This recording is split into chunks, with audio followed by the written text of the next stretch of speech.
자, 안녕하십니까. 네, 안녕하세요. 오늘은 최대 임대료. 네. 보통 우리 창업하시는 분들이 처음 창업이니까 도대체 내가 얼마만큼의 임대료를 내야 적절한지를 몰라요. 당연히 모르죠. 자기 매출은 프랜차이즈 점포개발 담당자가 하도 구라를 쳐서 이만큼 꿈에 부풀어 있단 말이야. 그런데 그 중에서 내가 월세를 얼마나 내는지 잘 몰라. 그러니까 자기의 업종이 어디에 들어갔을 적에 어느 정도의 임대료를 낼 것인가. 네. 어느 게 타당한가. 그게 과연 적절한 임대료인가. 이걸 몰라요. 사실 초보자가 뭐 그런 것까지 알 수가 알려면 없지. 초보자가 아니지. 자, 그래서 제가 오늘 그거를 준비를 한번 해봤어요. 네. 이제 보통 요식업, 네. 먹고 마시는 업종들, 요 업종들이 지불할 수 있는 최대 임대료, 요거를 한계 임대료라 그래요. 그렇죠. 내가 낼 수 있는 최대. 그러니까 요건 업종마다 조금씩 다르단 말이에요. 자, 네. 그러면 한번 보시자고. 요 요식 업종의 한계 임대료는 보통 월 매출의 8에서 13% 정도. 네. 요 정도를 냈을 적에 성공적으로 운영을 할 수 있다고 그래요. 8에서 13%. 요게 한 5% 정도 차이 나잖아요. 네. 굉장히 큰 거예요. 매출로 따지면. 그렇죠. 매출로 따지면 굉장히 큰 겁니다.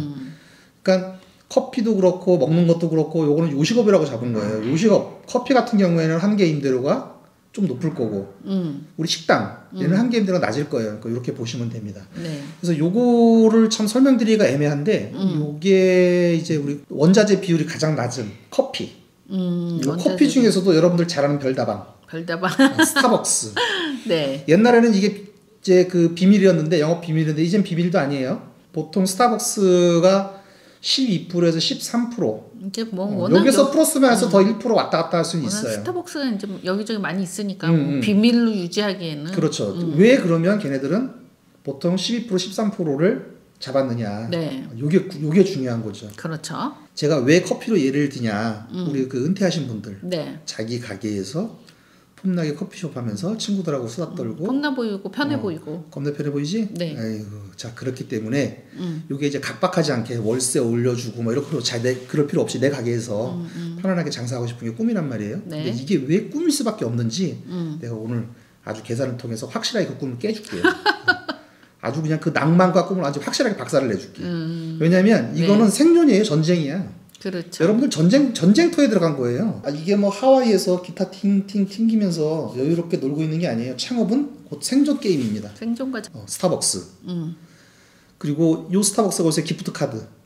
아. 요거가 뭐 보통 몇천억이라고 하더라고. 요거 1,800억, 2천억 정도 잔고가 유지된대. 수신고가. 은행보다 더 돈이 많어. 현금이 요새 은행의 경쟁자는 스타벅스의 기프트 카드다. 요런 말이 있단 말이에요. 그 정도로 장사가 잘 돼. 제 주변에서도 지인분들 스타벅스 쿠폰 없으신 분 없어요. 그렇죠, 그렇죠. 근데 얘네들도 12%에서 13%예요. 네. 이게 굉장히 시사하는 바가 큽니다. 그렇죠. 자, 그렇다 그러면 커피 원가가 굉장히 낮은 편에 들어가는 거잖아요. 포장재가 그렇죠. 더 비싸. 맞아요. 네, 그런데 걔네들도 원자재 가격이 워낙 낮은 얘네들도 12에서 13%를 잡았을 때는 이유가 있는 거예요. 네, 굉장히 큰 이유가 있는 겁니다. 근데 만약에 내가 식당이다. 그렇다 그러면 원자재 값은 당연히 더 들어갑니다. 그렇죠. 더 많이 인건비도 훨씬 더 들어가야 돼요. 요식업 업종들은 정말 힘든 거. 이거보다 더 낮게 잡아야 돼요. 그러면 정확하게 자기가 생존할 수 있는 네. 임대료를 추산할 수가 있어요. 자, 한번 계산을 한번 해보시자고. 우리 스타벅스가 13%라며. 네. 보통 이제 야 14%다 개새끼야 그러지 마세요. 네. 보통 12에서 13%니까 지역에 따라서 조금씩 왔다 갔다 할 거예요. 네. 자, 그렇다 그러면 한 달 매출로 30일로 계산을 하면 3.3일 동안 일한 거는 임대인한테 주는 임대료예요. 네. 한 달 30일 중에 3.3일은 임대인을 위해서 일하는 시간입니다. 당연히 임대인을 위해서 일하는 시간이 있죠. 그렇죠? 계산을 한번 해보시자고. 우리가 보통 이 업종에서 얘기하기를 보통 이틀에서 3일 정도의 매출로 월세를 낼 수 있으면 사장님 한 분이 관리를 할 수 있는 정도의 매출이에요. 직접적으로 일은 안 해. 혹은 점장을 두고 커피숍 같은 경우에는 점장을 두고 자기는 매출 얼마큼 나왔냐라고 관리할 수 있는 정도예요. 그야말로 좀 편해 보이는. 꿀빠는. 이틀이면 꿀빨고 3일이면 조금 애매해. 내가 약간 좀 도와주고 일을 해야 될 수도 있어.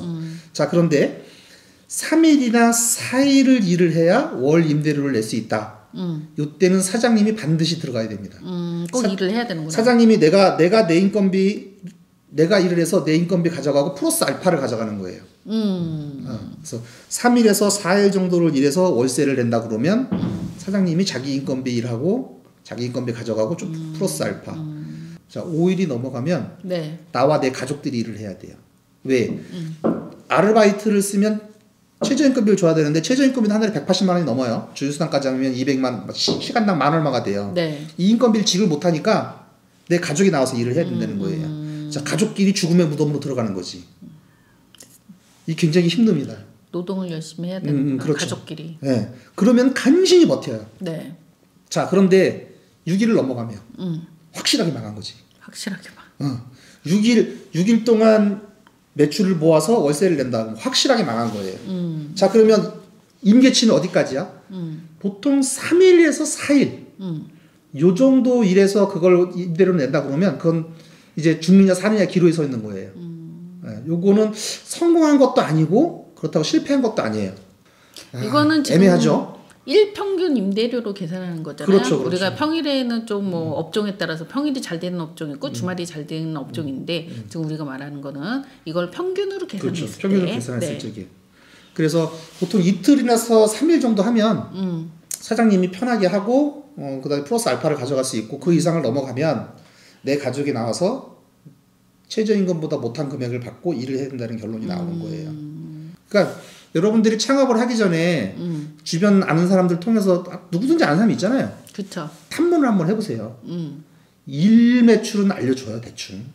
대충 얼마 정도 해 이렇게. 월 매출은 안 알려줘요. 다 노출되는 게 싫으니까. 그렇죠. 거기서 장사가 어느 정도 좀 된대. 네, 그래서 거기 가서 물어보면 보통 3일이 될 거예요. 직원들 쓰고 사장이 혼자 나와서 일하고 있어. 그럼 보통 3일에서 한 3.5일 정도, 요 정도 일하면 임대료를 냅니다. 요 정도 일했을 적에. 그렇군요. 네. 근데 가족끼리 나와서 일하고 있대. 그럼 규모가 더 작을 거예요. 그렇죠. 네. 그런데 매출이 좀 많이 작을 거예요. 이 좀 심각한 문제입니다. 그래서 여러분들 창업을 하려고 그러면 제가 뭐 제가 지금 좀 두서없이 말씀을 드렸는데 이것만 기억하시면 돼요. 이틀이나 3일 일해서 월세를 낸다 그러면 그 월세는 적절한 편이다. 그런데 3일에서 4일을 일해서 월세를 내야 된다 그러면 버겁다. 5일 이상 넘어가면 확실하게 망한 거다. 그래서 여러분들 점포개발 담당자들 프랜차이즈 할 적에 월 매출 물어보지 마세요. 일매출을 물어보세요. 일매출을 물어봐서 평균 일매출을 물어봐라. 이틀이나 3일 정도 임대료다. 매출이 나온다. 그리고 내가 창업을 할 곳에 가서 쫙 한번 물어보세요. 탐문을 해보세요. 비슷하다 그럼 창업하셔도 돼요. 점포개발 담당자가 말해주는 일매출하고 내가 창업을 하려고 하고 하는 곳에 차이가 많이 난다. 그럼 망한 거예요. 그렇죠. 그 한계를 뛰어넘을 수는 없어. 왜냐하면 그 지역의 한계를 뛰어넘을 수는 없어요. 이게 프랜차이즈도 지역마다 먹히는 데가 있고 안 먹히는 데가 있고 상권에 따라 틀리기 때문에. 네, 그렇기 때문에 자기가 창업을 하고자 하는 곳의 일매출을 알아보세요. 그럼 이건 대충 알 수 있고 그 다음에 요새는 카드로 쓰잖아요. 네. 되게 포스를 써요. 95% 이상이에요. 음식점들, 요식업종들은. 그러니까 꼭 한번 알아보시고 그리고 창업을 한번 해보세요. 거기에 맞는 업종, 그 지역에 맞는 곳. 그렇지 않으면은 골로 가는 거예요. 그래서 창업하시는 분들 요거 꼭 한번 기억을 해놓았다가 하나씩 한번 대입을 한번 해보세요. 여러분들이 대책 없이 점포개발 담당자만 믿고 프랜차이즈 말만 듣고 부동산 말만 듣고 했다가는 그냥 바로 골로 갑니다. 조언을 많이 들으셔야 돼요. 그렇죠. 네. 그래서 요거 임대료는 얼마가 적절한가 요거 한번 말씀을 드렸습니다. 다음에는 네. 커피숍 제가 한번 계산해 드릴게요. 2명이서 1시간 동안 죽도록 주문 받아갖고 풀타임을 일했어. 그랬을 때 얼마큼 남나? 그럼 얼마 될 것 같아? 얼마의 생산성을 가져왔을까? 생산성 얼마? 금액으로 따지면 많이 갖고 오지 않았을까요? 집 뿔만큼 갖고 와요. 아 그래요? 다음에 한번 진짜 계산을 한번 해봐 드릴게요. 여러분들의 꿈이 왜 꿈일 수밖에 없는지. 자, 그래서 오늘은 요거 임대료 얼마가 적절한지 요거 말씀드렸습니다. 네. 자, 그러면 다음 시간에 다시 뵙겠습니다.